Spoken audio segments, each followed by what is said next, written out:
Mission Marshal report. And so as the rest of the team, or those that are here, make their way up to the stage, or at least the carpet. Anyways, there's some pictures you can look at as we kind of give you an overview. That's right. And so this is our second year at Marshall, and Richard kind of mentioned this morning that Northview, the church there, is definitely a new church. It's in its second year, I guess now it's about a year and a half old, I think is what we decided this morning. And so it's kind of neat. They've got this great facility, but they're just slowly kind of building it up. And so this is our second year to come, and I think all together we took just shy of 35 people. We had 5 or 6 from Sunny Gap, a church we worked with 3 years ago. They kind of joined in with us and helped with skits and dramas, and they just had a good time. And so we're going to just start off, just letting them pass it down, and then we'll pick up as we go. So I'm going to let the Morton start, since they are our ice cream people and they get to leave service early, so they get the microphone first. Okay. Gene had asked me what I was going to say, and I told him I wasn't going to tell him. There are just 2 things, several things, but 2 that I'm going to mention. One is we got there that Sunday, well, we actually got there Saturday, but Sunday morning we walk in, and they have grown. That was really encouraging to see that they had grown. They now have a Sunday school program. It's just beginning, but it's a start. We were, I think, pleasantly surprised that they had grown like they had, and were encouraged. The other thing is, one of the ladies there had taken the whole week off vacation time to help us cook. And I thought that is dedication, to take a whole week off to help people cook. So she was there every morning to help us with breakfast, and she had organized meals for us and for them. Sunday noon, and then Monday, Tuesday, and Wednesday nights. So our load was much lighter this year than it's ever been. Her name's Dion, and I do plan to send her a very good thank you note. But when I was thanking her before we left, I said, y'all just did a wonderful job. You know, you did a great job. She said, well, the ladies got together and just planned it all. And I thought, great, they've already got a food and social committee. So I thought, well, maybe that's their first committee. But anyway, it was a great week. And if anybody ever has a chance to go on a trip, please do so. We have a good time. You just have to be flexible, but we have a good time. The key word on one of these trips is flexibility, okay? Flexibility. Barbara's already talked about food and so forth. We, Sunday, Monday, Tuesday, and Wednesday nights, we had classes. Gene Foster class, Daniel class. I taught a biblical finance class. The ladies had a ladies class. I guess that was Candy and Tammy. Okay. And then the men, they had a class where Richard and James led it.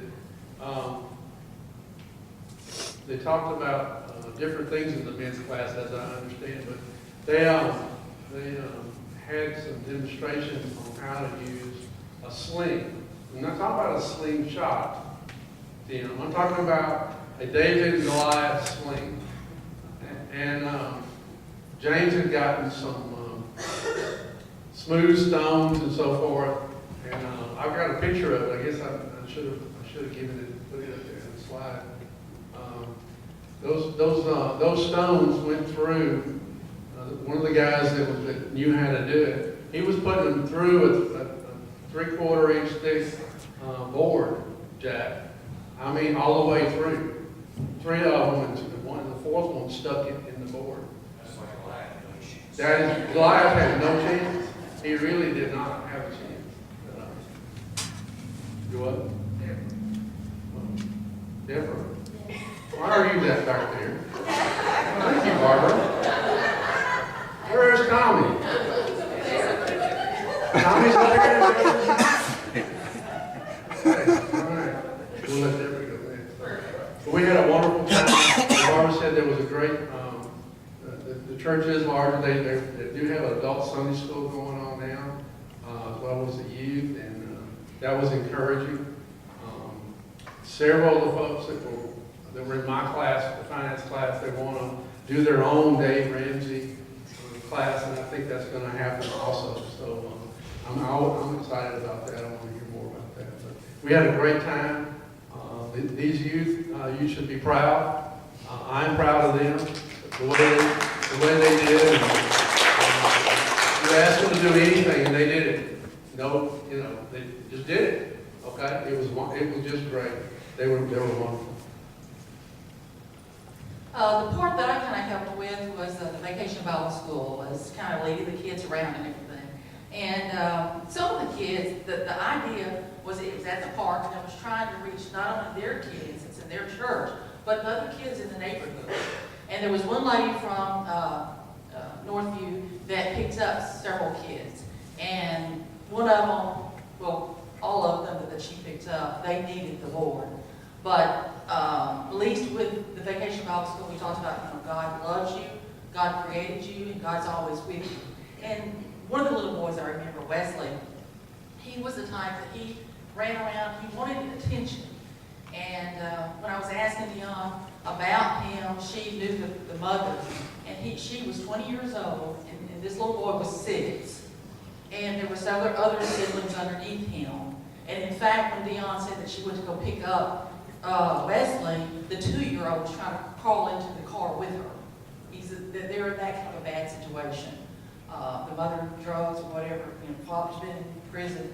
So these children really needed to hear about God. So hopefully we're planting to see. There was a Wesley and a Weston both there this week on top of me, and so every time I heard that, I was in trouble, so I'm looking around trying to figure out who needs what. But yeah, Wesley was definitely a handful. At one point, we would look across the field and he'd be on the other side, not even with the team. We're like, oh, come, but it's true. We didn't decide to do this Bible for the park. That was a request at Northview because they knew that would be a good way to reach these families. And so it was a great opportunity, and it was really cool to watch people like Miss Deborah and Candy and Jennifer really invest in those kids throughout the week.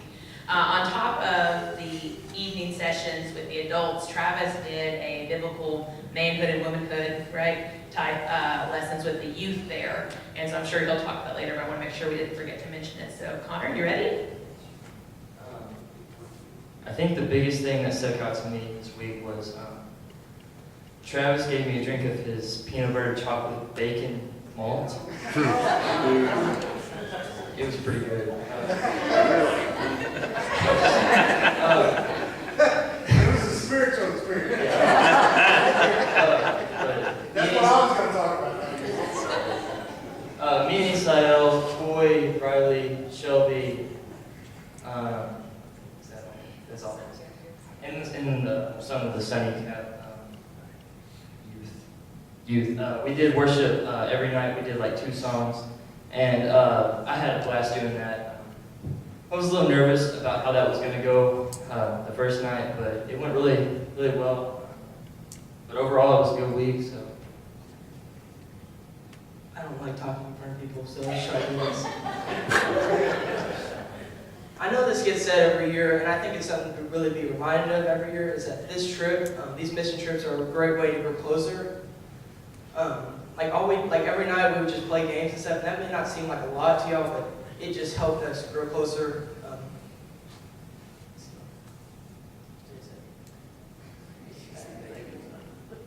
Can't stop thinking about the bacon malt.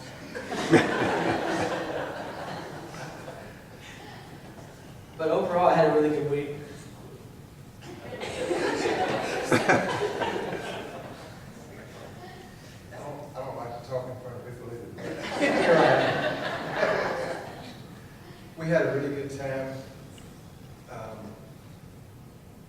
course, Deborah and I roomed with the Mortons. We had rented a house in Leslie, about 10 minutes away, and it was a 2-story. So when we walked in, we didn't realize it was 2-story when we rented. So I looked at Jean with a real serious thought, like, I don't live in a 2-story. I'm not going up a two-story in the middle of the night if I need to or not. I'm not doing that. No, I didn't do that. They volunteered to stay upstairs, and it was kind of a creepy place in a sense. Upstairs really was. Some of the artwork there in the home was modern. And but the stairs were really creepy. We thought Barbara fell down every time she came down, but it was just the stairs making a weird, really weird noise. Anyway, moving on. Our youth, which we've already talked about a little bit, but I said this last year, and our youth are absolutely amazing. We have one of the best mannered youth groups when they're out on the road that I have ever been around. I've been around a lot of people, a lot of youth, a lot of kids, but I'm telling you, you guys have a lot to be thankful for. The way that you conduct yourself is not like some people that I've seen. You really impressed me, and I thank you for everything that you do here at this place, each and every one of you. Now, we had a good time. We didn't have a lot of work to do this year, but what we did was needed. They didn't have a sign out at the road, so we were able to do that sign that you see there in the picture now, and get that accomplished. I will say this. When we first got there on Monday, I said we need 2 holes of 16 inches in diameter, 4.5 feet deep in this rock. And for some reason, when I looked around after I said that, there wasn't a soul in sight. We managed to get the holes done with a hydraulic auger that was generously donated to us. So anyway, we had a good time this week, and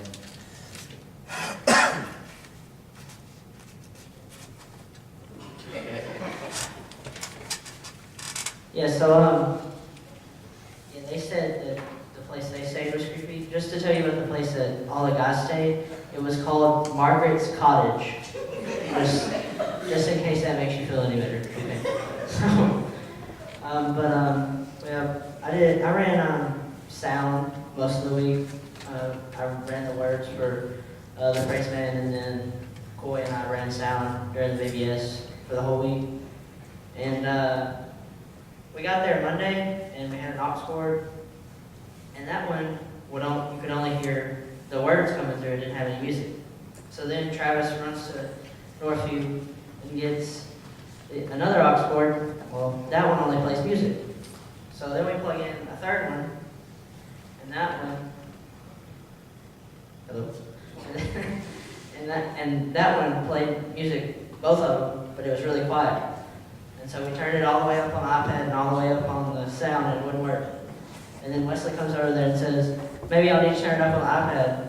And Travis and I both tried to turn it up on the iPad, and it was all the way up. And then she says that, and it turned all the way up. So I don't know what happened, but anyway, we got sound, and I just had a really good time.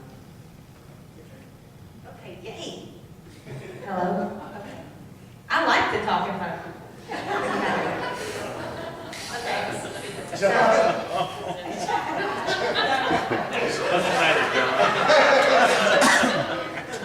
Okay. Hey, that's a good dose of my talk. So y'all need to get some good dose of it. Okay, so just like this, a love-hate relationship with me, mainly the hate part is the fact that I'm not in my own bed with my dog. I'm on a field bed in the floor, and my dog is not there. But other than that, I really enjoy these kind of trips. And I don't know who the Einstein was that thought it was smart to put me in charge of WEC, but they obviously really need to reevaluate my personality, because if you don't know this about me, I do not do sports. Like, football, there's like this line posted that throws a ball, and there's like 7 innings and a box at the end of the field. I don't know.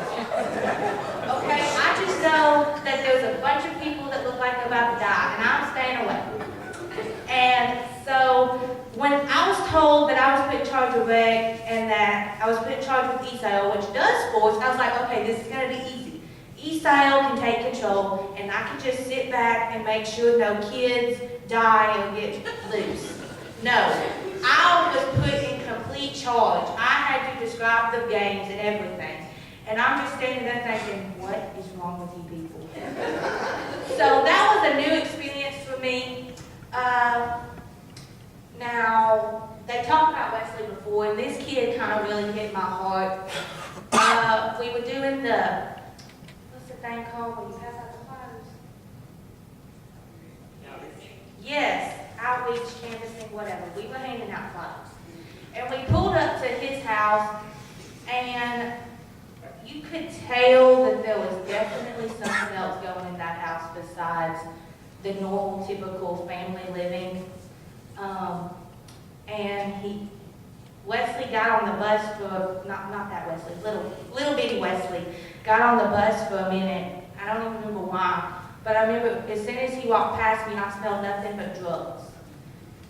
And being a preacher's kid, I hear about all kinds of stories from my dad about, he went to this like shelter thingy and volunteered, and all these people that would come in, he would tell me stories about people that just smelled like nothing but drugs, and you could just tell that they weren't good people.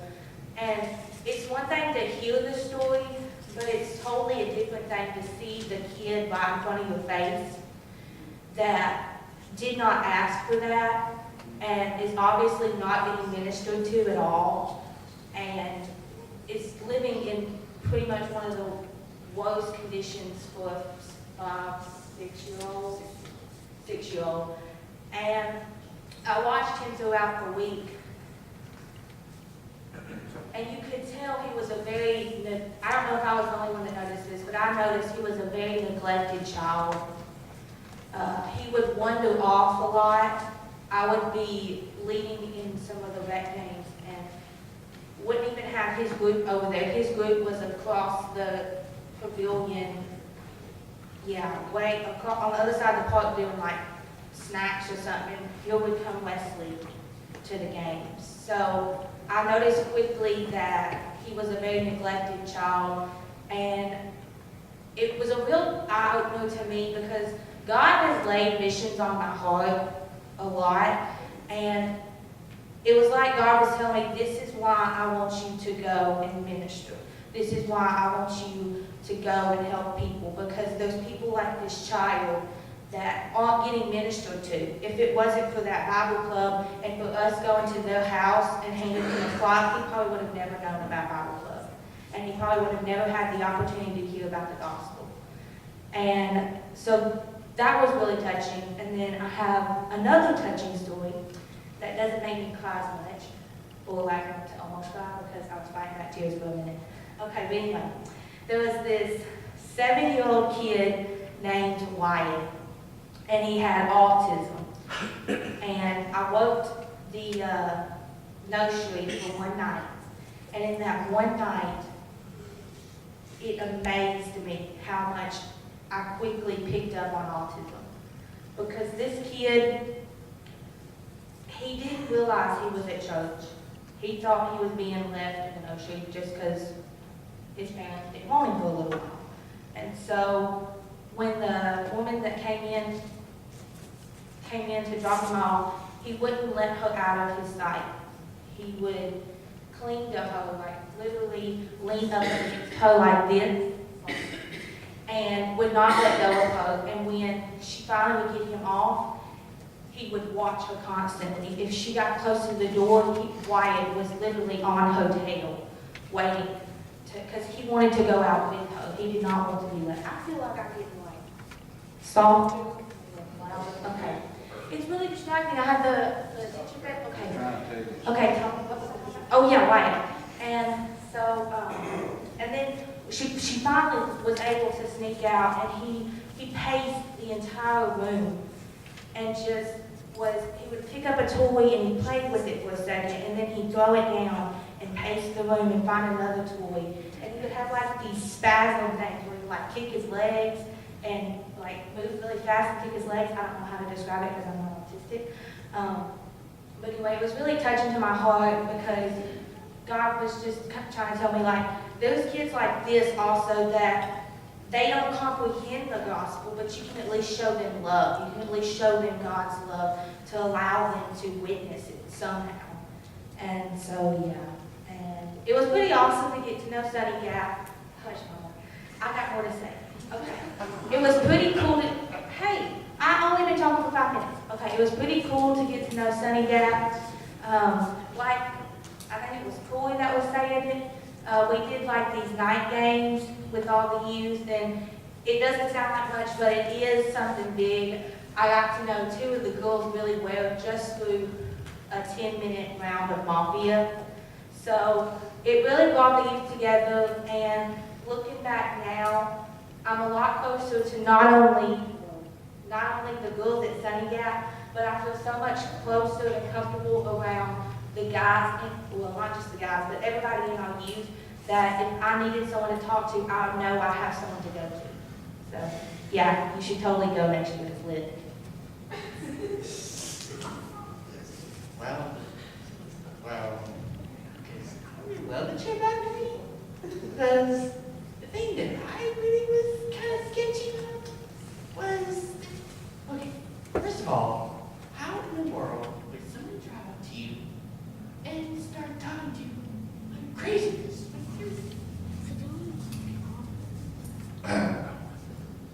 Trip there, really, I really loved your night.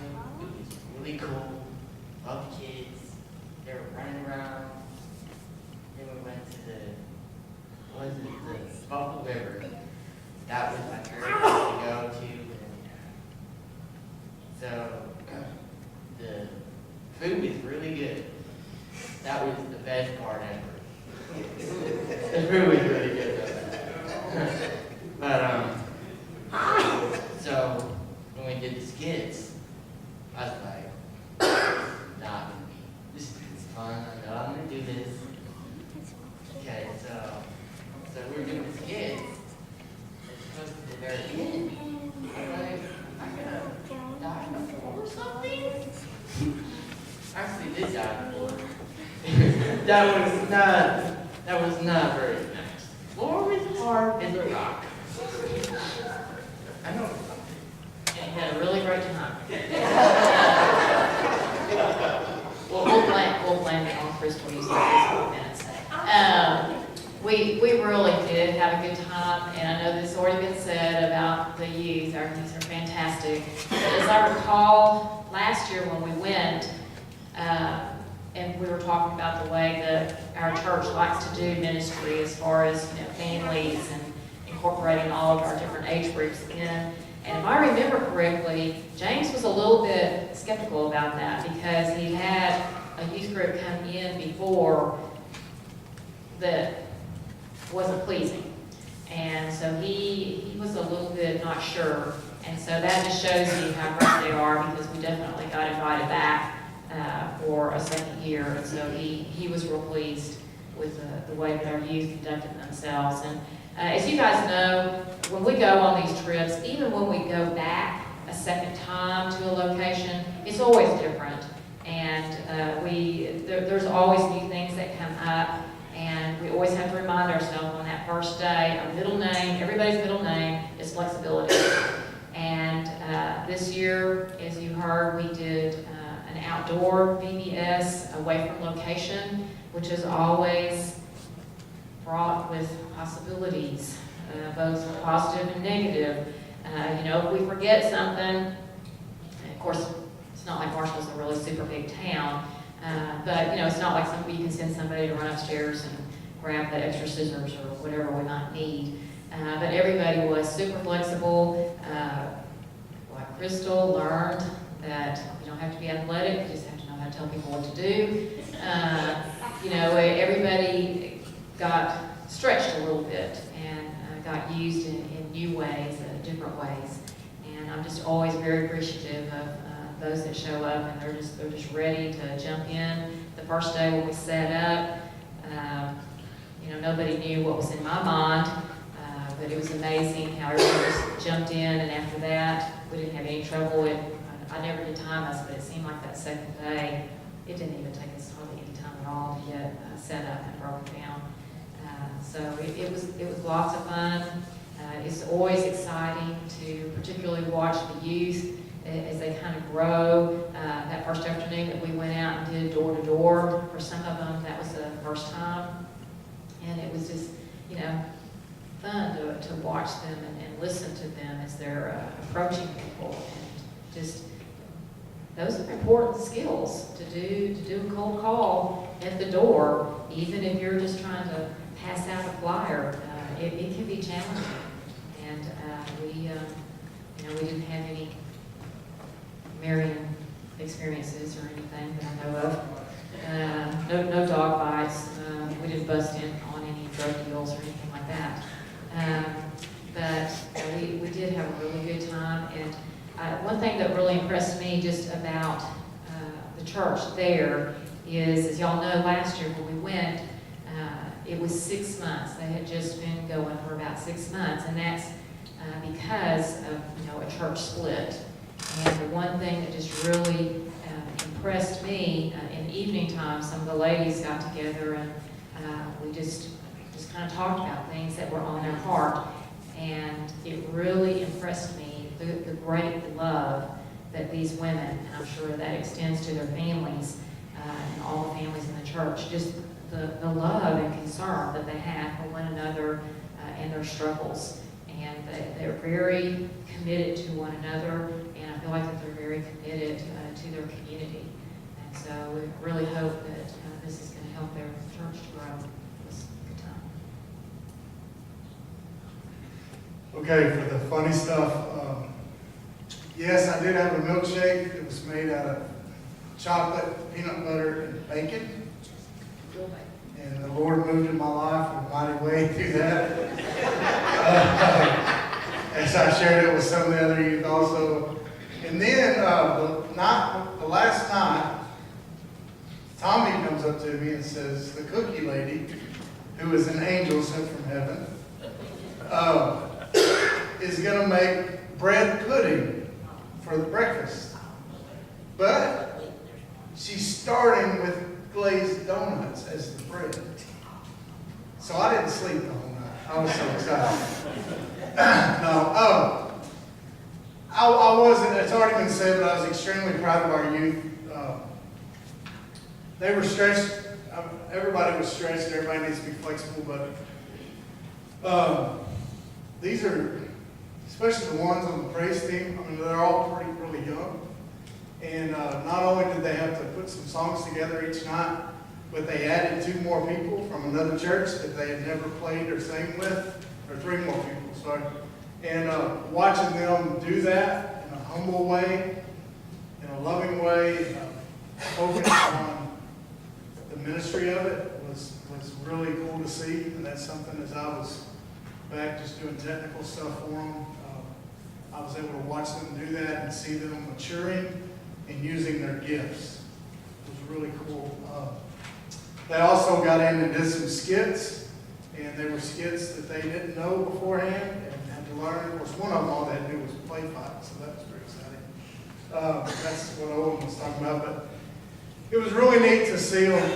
It's always neat to see that. But at night time, I did do the youth class, and it was kind of a neat experience because we had our group, which I'm sure get tired of hearing me, but then we had Sunny Gap and their handful of students they brought. And then we had, at the most, 3 to 4 of the Marshall kids. And the Marshall kids really don't have a youth group. Okay? In fact, they'll do Bible studies with them, but a lot of times they just go help with the children's stuff or sit in with the adult classes if there's not many there. And so, and Sunny Gap right now is kind of in a downturn where there's a lot of, even some of the kids they brought with them don't even come to their church on a regular basis. So there's a lot of times it's just the youth pastor and his kids there on a Wednesday night. And so just for them, getting to do just youth group games and youth group stuff was big for them.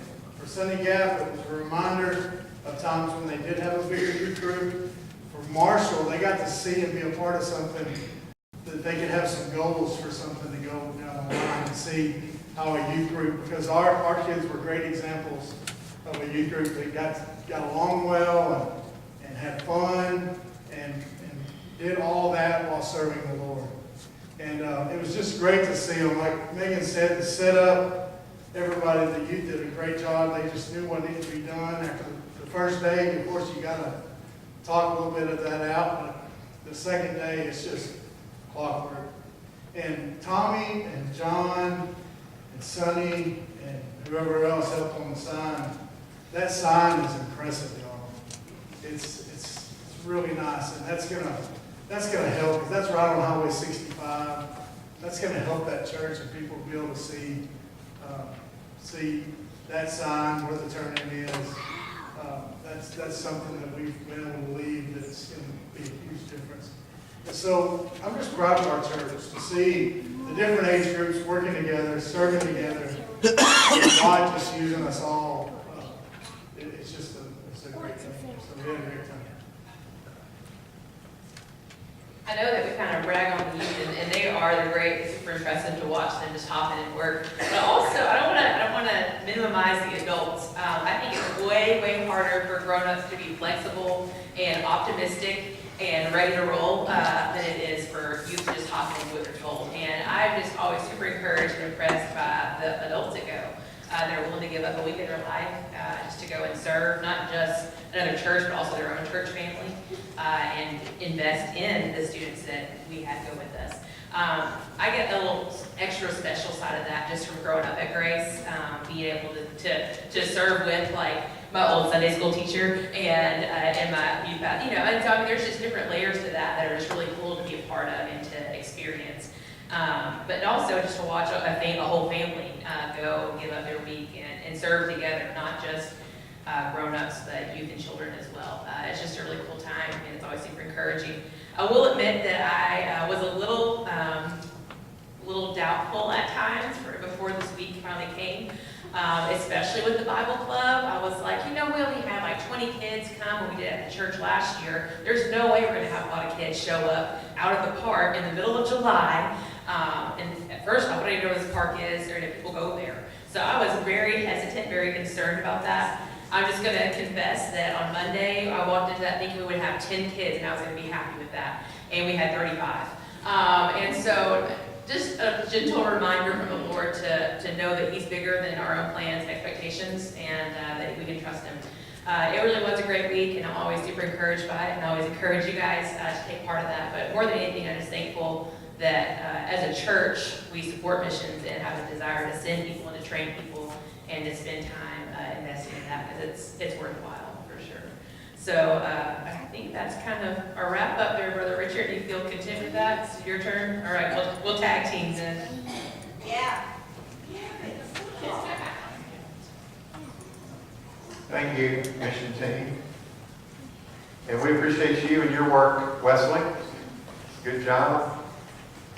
As you can tell, she did a lot of worrying for us, so we could just relax and enjoy the food. The food was good. This is probably the best food we've had on a mission trip, maybe ever. And I was a little surprised that I went on a mission trip and actually gained a couple of pounds. Didn't know that was the way it was supposed to work. It's usually the other way around. Well, if you were keeping up this morning, you noticed that we didn't fill in all of our sentences. I do that every now and then. I'd like to say I do that on purpose just to keep you watching, but I do lying. It just happens because it falls out, Some of you know what I'm talking about. If you tilt your head a certain way, a bunch of stuff falls down. You've got to pick it up, put it back in there. It never fits the same way as it did before. But anyway, enough about that. Here's the last sentence this morning. Jesus was comparing the church to family. Family is only one picture of God's people.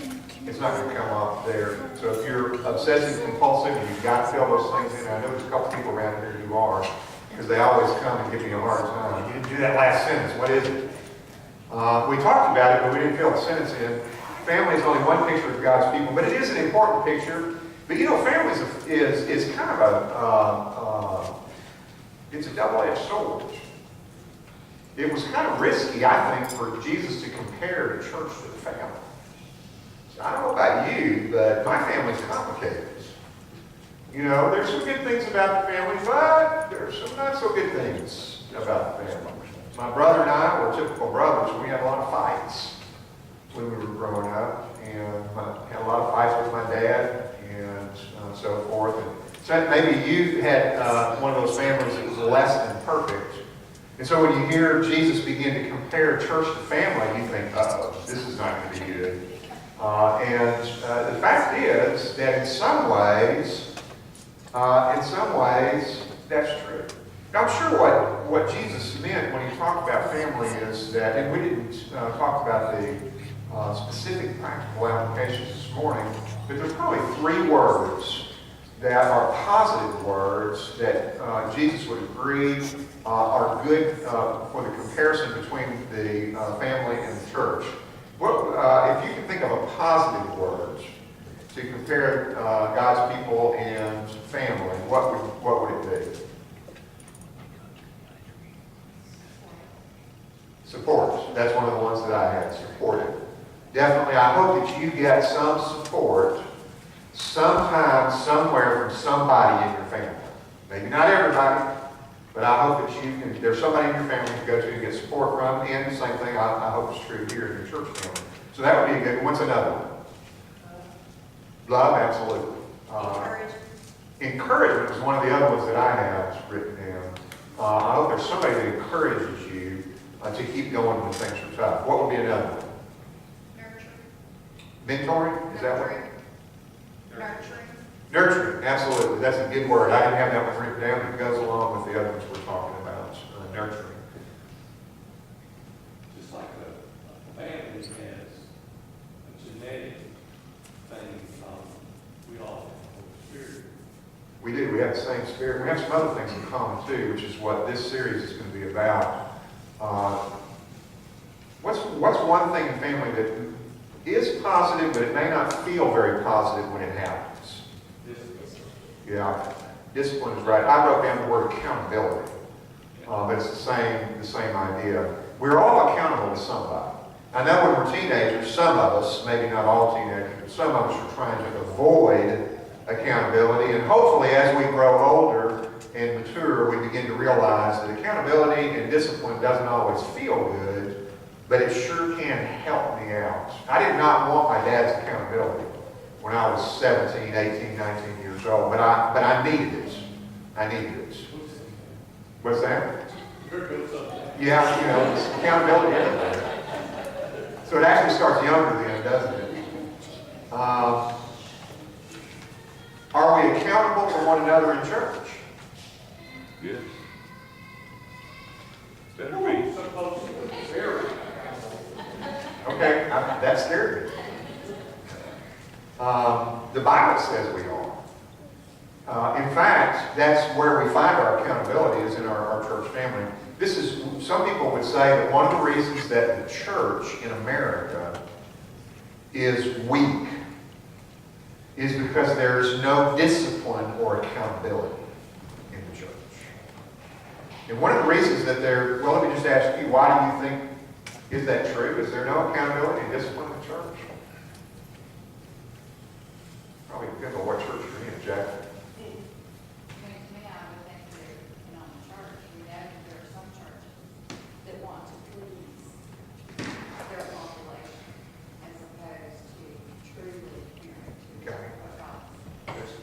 Differences levels of accountability that depends upon the loyalty that you have to the basis of that church.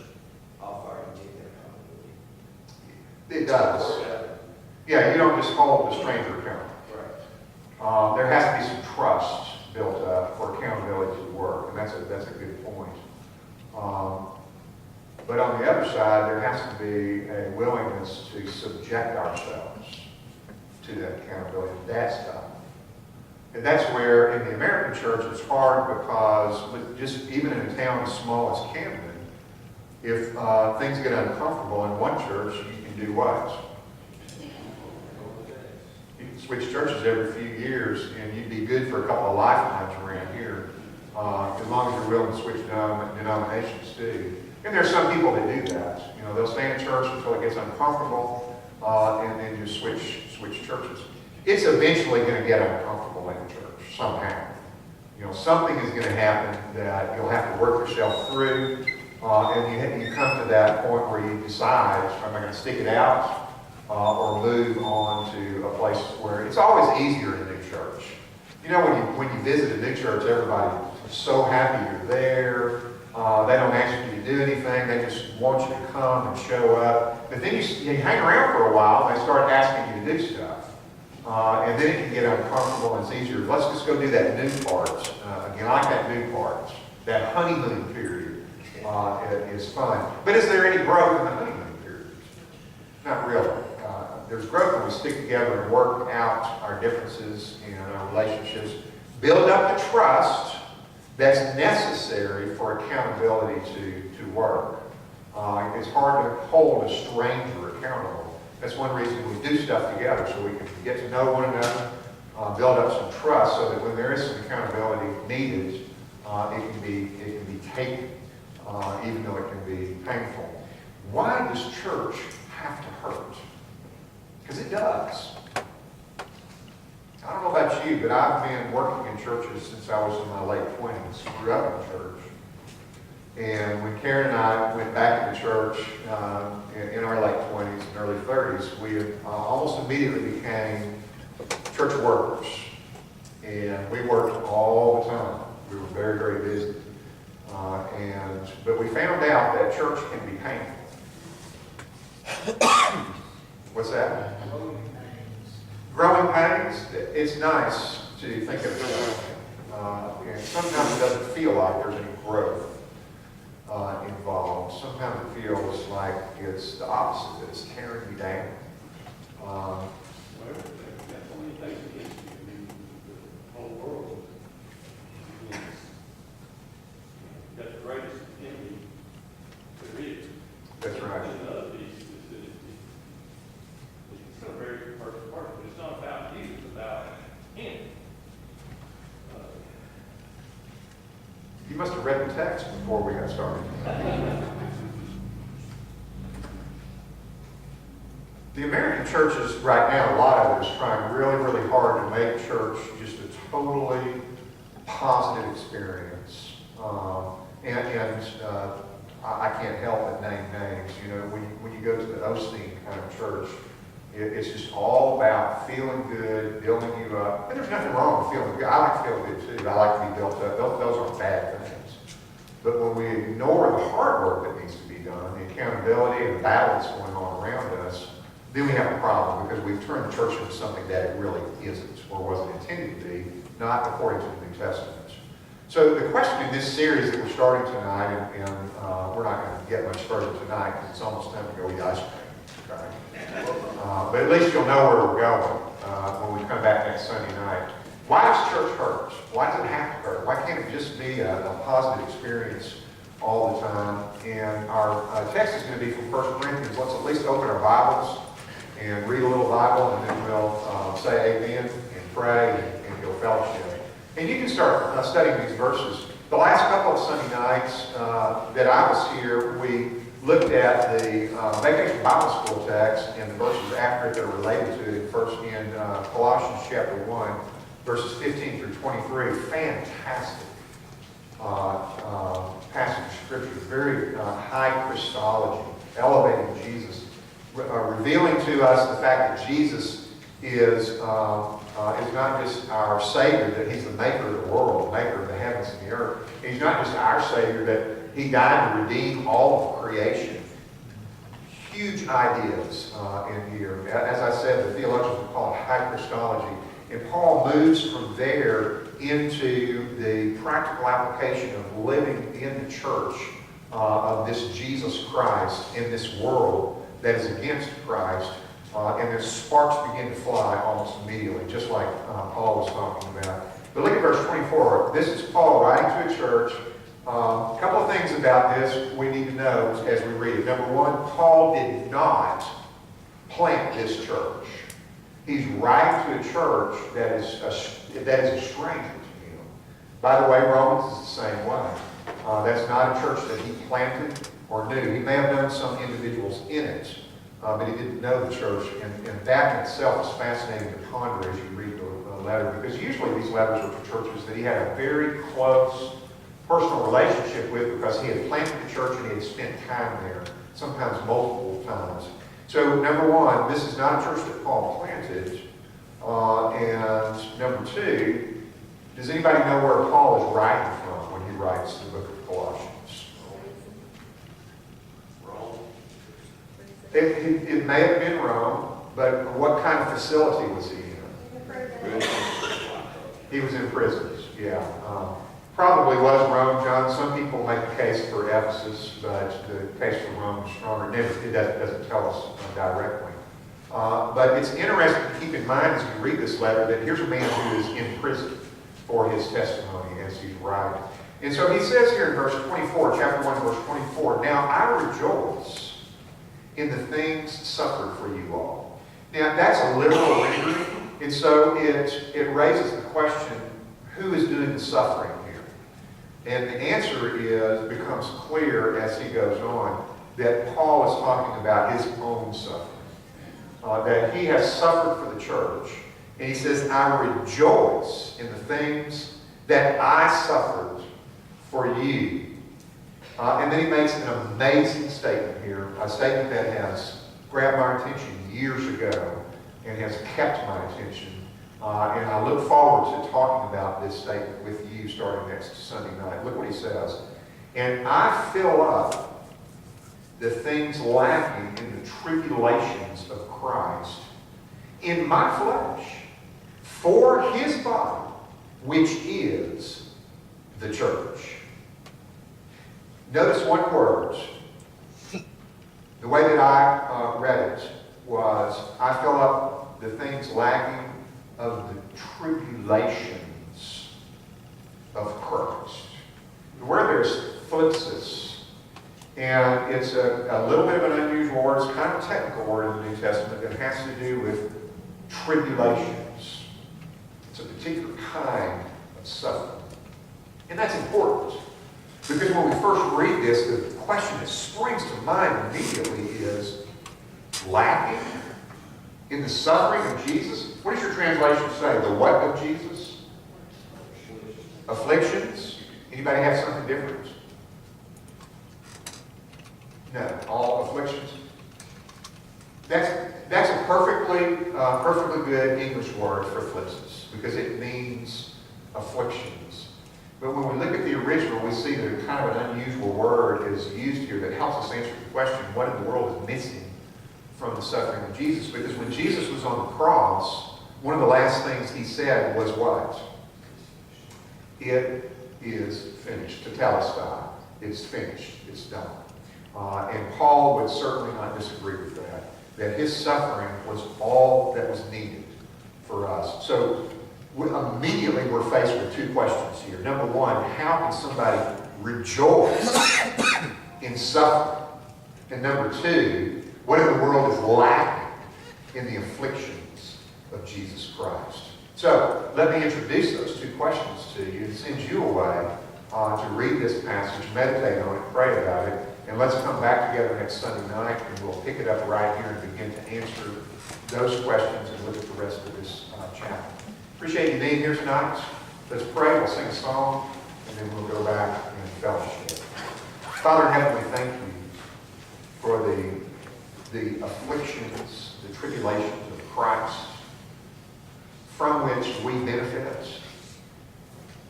As we look at this text, though, over the next couple of weeks, we pray, God, that your Holy Spirit would enable us to see an important truth about being part of this movement of the kingdom of God called the church in the world today, and how we fit in and what we should expect.